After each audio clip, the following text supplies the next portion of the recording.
अस्सलाम वालेकुम एवरीवन। आज लेक्चर स्टार्ट करने से पहले एक एक्टिविटी परफॉर्म करते हैं। आप सारे अपने सांस को अंदर की तरफ खींचें, ब्रीद इन करें और फिर सांस को आपने होल्ड करके रखना है। आफ्टर 2 सेकेंड्स अब आप ब्रीद आउट करें, अपना सांस आहिस्ता आहिस्ता बाहर निकालें। जी, तो आपने क्या चेंज महसूस किया अपनी बॉडी में?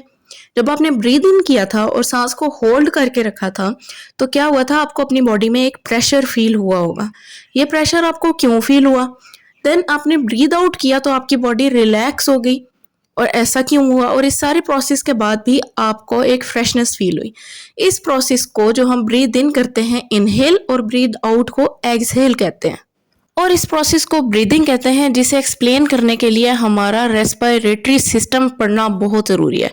सबसे पहले हम एनाटॉमी देखते हैं। आप खुद सोचें कि एयर सबसे पहले किधर से एंटर हो रही है, कौन सा पार्ट है? नोज़ है, जिससे वो हमारी बॉडी में एंटर हो रही है। तो नोज़ के अंदर 2 कैविटीज़ हैं जिन्हें नेज़ल कैविटीज़ कहते हैं। और नेज़ल कैविटीज़ के अंदर एक तो ब्लड वेसल्स का फ्लो है और दूसरा क्या है कि उसके अंदर हेयर आउटग्रोथ है। ब्लड वेसल्स क्या करती हैं कि वो एयर जो बाहर से अंदर एंटर हो रही है उसको वार्म रखती हैं, क्योंकि कोल्ड एयर होगी तो वो तो आपकी बॉडी बर्दाश्त ही नहीं करेगी।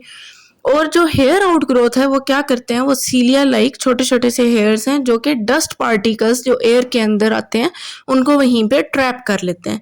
देन एयर आगे मूव करती है माउथ की बैक साइड यानी ओरल कैविटी में, और देन फेरिंक्स एक स्ट्रक्चर होता है जहाँ पे फूड भी आता है और एयर भी। इसके बाद कुछ मसल्स होते हैं जिन्हें स्फिंक्टर कहते हैं। ग्लोटिस एक स्ट्रक्चर होता है जिसका कवर एपिग्लोटिस कहलाता है।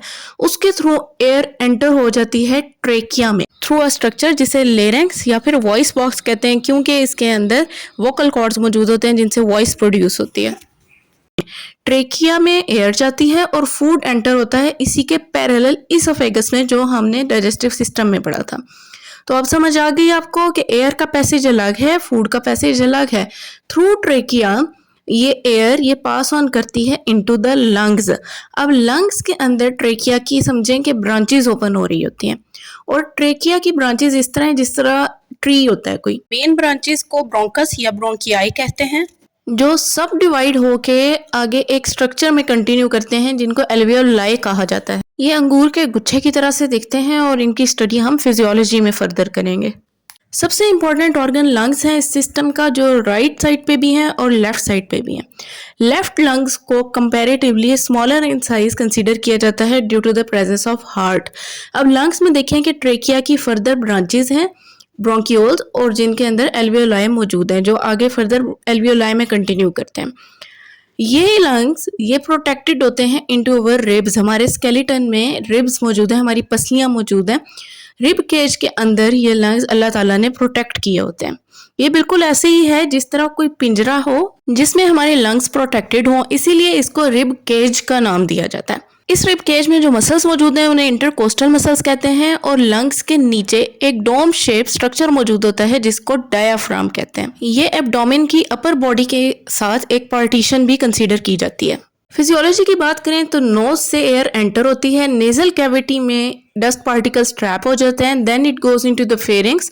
फेरिंक्स से वो थ्रू एपिग्लोटिस लेरेंक्स में मूव करती है, लेरेंक्स से ट्रेकिया में, ट्रेकिया से वो मूव करती है इनटू मेन ब्रोंकियाई। ठीक है, ब्रोंकस में मूव करती है, ब्रोंकस से या ब्रोंकियाई, ब्रोंकियाई ब्रोंकस का प्लूरल है। एक की बात करें तो ब्रोंकस, दो की बात करें तो ब्रोंकियाई। ब्रोंकियाई से फर्दर ब्रांचेस यानी ब्रोंकियोल्स में मूव करती है, ब्रोंकियोल से वो एल्वियोलाई में मूव करती है। अब एल्वियोलाई में मेन प्रोसेस होता है गैसियस एक्सचेंज का। अब एल्वियोलाई के इर्द गिर्द बहुत सी ब्लड वेसल्स होती हैं जिनमें से ब्लड पास कर रहा होता है, और उन ब्लड वेसल्स में कार्बन डाइऑक्साइड ज़्यादा होती है। एल्वियोलाई में ऑक्सीजन चूंकि ज़्यादा होती है तो ऑक्सीजन एल्वियोलाई से ब्लड में मूव कर जाती है और वो हमारी बॉडी को एनर्जी प्रोवाइड करती है, और कार्बन डाइऑक्साइड एल्वियोलाई में ब्लड से एंटर हो जाती है, जो देन एक्सहेलेशन से बाहर निकल जाती है हमारी बॉडी से जब हम सांस बाहर निकालते हैं। अब यहाँ पे एक कॉन्सेप्ट समझ लें डिफ्यूजन का। कोई भी मॉलिक्यूल है वो अपनी ज़्यादा कंसंट्रेशन से कम कंसंट्रेशन की तरफ मूव करता है। फॉर एग्जांपल ऑक्सीजन एल्वियोलाई में ज़्यादा थी, ब्लड की निस्बत तो वो ब्लड में चलेगी, कार्बन डाइऑक्साइड ब्लड में ज़्यादा था तो वो ब्लड से किधर चला गया, एल्वेओलाई में। इस प्रोसेस को कहते हैं डिफ्यूजन। अगर कोई पूछे कि गैसियस एक्सचेंज में कौन सा प्रोसेस इन्वॉल्व है इन एल्वेओलाई, तो वो कौन सा है, डिफ्यूजन। ये रेस्पिरेटरी सिस्टम था हमारा ह्यूमन बींग्स का, जिसके थ्रू ऑक्सीजन हमारी बॉडी के अंदर जाती है और कार्बन डाइऑक्साइड बाहर आ जाती है। अब हम बार बार जिक्र कर रहे हैं ब्रीदिंग रेस्पिरेशन, तो इन दोनों में फ़र्क क्या है। ब्रीदिंग बेसिकली ये जो फिजिकल प्रोसेस है कि हमने इनहेल किया और एक्सहेल किया, ये ब्रीदिंग है, जबकि जितने भी केमिकल प्रोसेसेस हो रहे हैं हमारी बॉडी में वो सारे रेस्पिरेशन का हिस्सा है। अभी सेलुलर रेस्पिरेशन बाकी है, जो नेक्स्ट लेक्चर में मैं आपको एक्सप्लेन करूंगी। जब हम इनहेल करते हैं तो हमारे डायफ्राम के मसल स्ट्रेट हो जाते हैं, यानी डाउनवर्ड मूव करते हैं, जिसकी वजह से क्या होता है कि इंटरकोस्टल मसल्स एक्सपेंड कर जाते हैं, क्योंकि उनको मोर स्पेस मिल जाती है और ज़्यादा स्पेस मिलने की वजह से मैक्सिमम ऑक्सीजन थ्रू एयर हमारे लंग्स में एंटर हो जाती है। ड्यूरिंग एक्सहेलेशन वापस चला जाता है डायफ्राम अपनी जगह पे और कार्बन डाइऑक्साइड ईजिली हमारी बॉडी से बाहर निकल जाती है। ड्यूरिंग इनहेलेशन अगर हम अपने रिब्स को टच करें तो हमें बाकायदा एक्सपेंशन फील होती है। ये कंट्रैक्शन रिलैक्सेशन लंग्स की चलती रहती है इसी वजह से, इनहेलेशन और एक्सहेलेशन में। अब आपको वो आंसर मिल गया होगा कि जब आपने इनहेल किया था तो कैसे आपकी बॉडी में प्रेशर बना, क्योंकि उस टाइम पे एक तो मस्कुलर मूवमेंट इस तरह की होती है कि वो रिब के जब एक्सपेंड करता है तो वो प्रेशर फील होता है। सेकेंडली कार्बन डाइऑक्साइड की वजह से, क्योंकि एक्सहेलेशन के लिए कार्बन डाइऑक्साइड रेडी होती है, तो उसके प्रेशर की वजह से आपको ओवरऑल एक प्रेशर फील होता है।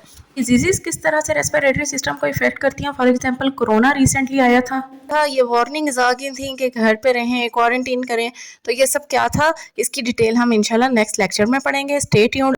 वीडियो लाइक करके चैनल को सब्सक्राइब कर दें ताकि कमेंट कर सकें। अल्लाह हाफिज़।